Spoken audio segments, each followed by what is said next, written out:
আচ্ছা, আজকের এই ছোট্ট ভিডিওতে আমরা একটা খুব পরিচিত রোগ যার নাম হচ্ছে মধুমেহ বা ডায়াবেটিক মেলিটাস, বা যেই রোগটাকে আমরা ডায়াবেটিক নামে চিনি। কারণ এই রোগটা চিনে না এমন কেউ নেই, প্রত্যেকটা ফ্যামিলিতে প্রায় একজনের করে এই রোগটা হয়।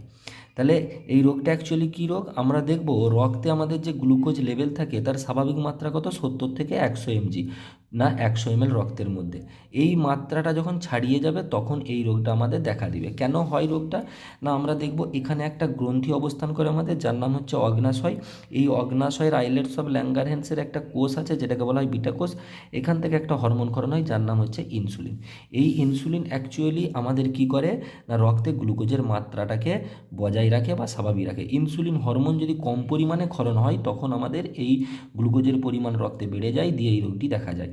এবারে ধরা যাক কোনো একজন ব্যক্তির এই রোগটি হয়েছে, সে প্রচুর পরিমাণে কী করছে, ইনসুলিন নিচ্ছে। ইনসুলিন নিলে তিনি কী হবে, বারবার ইনসুলিন নিলে হাইপোগ্লাইসেমিয়ার সম্মুখীন হন, যেটা ইনসুলিন শক নামে পরিচিত। এবারে এই ধরনের ব্যক্তিগুলো যদি কোথাও ঘুরতে যায় তখন তাদেরকে সাথে মিষ্টি জাতীয় খাবার রাখতে হয়, কারণ এই হাইপোগ্লাইসেমিয়ার সম্মুখীন যদি হয় তখন অল্প মিষ্টি জাতীয় কোনো খাবার খেয়ে নিলে এই জায়গাটা থেকে রেহাই পেয়ে যায়, তাই না?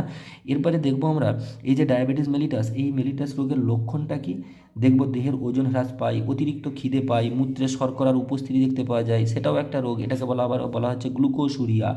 তারপরে আমরা দেখব জল তেষ্টা পাচ্ছে, মূত্রের পরিমাণ বেড়ে যাচ্ছে, এইগুলো সমস্তই ডায়াবেটিস রোগের লক্ষণ। এরপরে একটা খুব ভালো ইনফরমেশান, সেটা হচ্ছে এই মুহূর্তে আমরা দেখব কি না আমাদের পৃথিবীতে ডায়াবেটিক রোগীর সংখ্যা হচ্ছে 25 কোটি, যার মধ্যে ভারতে হচ্ছে 4 কোটি। ভবিষ্যতে অনুমান করা হচ্ছে যে ভারতে প্রায় প্রতি 5 জনের মধ্যে একজন কী হবে, ডায়াবেটিসে আক্রান্ত হবে। তাই সতর্ক মিষ্টি জিনিস খাওয়ার থেকে, তাই না?